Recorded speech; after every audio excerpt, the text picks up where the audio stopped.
Oui, on se retrouve à nouveau en 1958. Alors, on est loin de à bout de souffle. Là, on se retrouve dans C'était mieux demain. Film qui reprend le thème du voyage dans le temps. Bon, certes, avec moins de décalage entre notre époque et le Moyen-Âge, comme il y avait eu avec Les Visiteurs.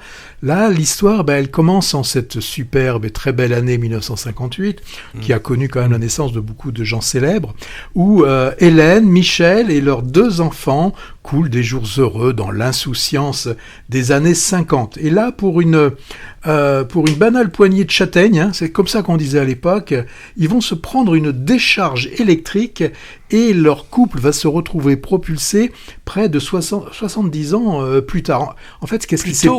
Plus tard, non, ils vont se retrouver plus tard. Ah oui, d'accord. Non, mais faut suivre. Non, mais je l'ai pas vu, oui, c'est oui. pour ça. En fait, bon, ce qu'il y a, c'est que la femme qui faisait ses lessives à la main, etc., qui utilise la lessive Bonux, a gagné un prix. Et qu'est-ce qu'elle a gagné ? Elle a gagné une machine à laver automatique le linge. Mais son mari dit, mais ça va nous servir à quoi ? Puisque toi, tu fais habituellement la lessive, on va revendre cette machine pour acheter, à l'époque, qu'est-ce qu'on achetait ? Une télévision.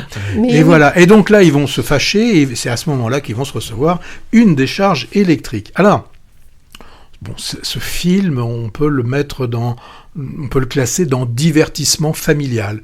Bon, c'est vrai que c'est quand même souvent un terme un petit peu péjoratif quand on parle de ça. Mais bon, j'ai trouvé que c'était quand même une comédie sympathique. On s'ennuie pas trop, même si tout est convenu.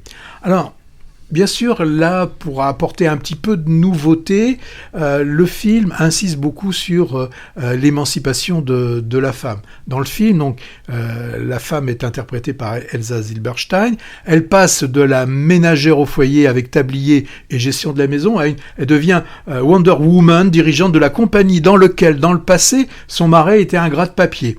Et c'est lui qui va se retrouver à la maison à faire les tâches ménagères. Donc, dans le film, on irait vers une fin du patriarcat, en tout cas, ou au moins il serait égratigné, mais bon. Et puis il y a aussi, il y a dans le film, puisqu'il faut coller un peu à la mode, il y a une interrogation sur le genre aussi, bien sûr, dans le film.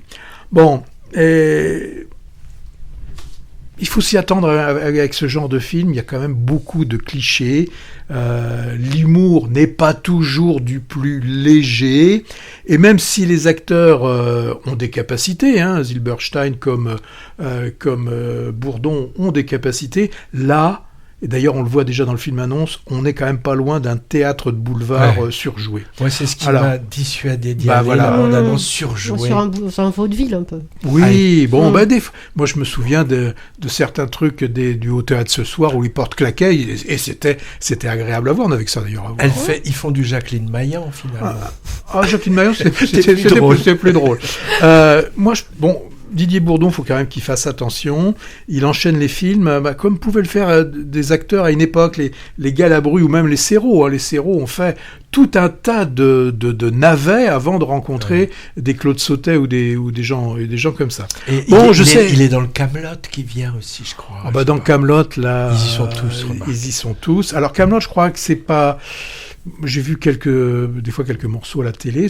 Il y a des choses qui me font un petit peu sourire, mais faire tout un film sur les décalages comme ça, les anachronismes et tout, c'est un peu, c'est pas ma tasse de thé. Donc pour en revenir à ce film, c'est vrai qu'il faut manger.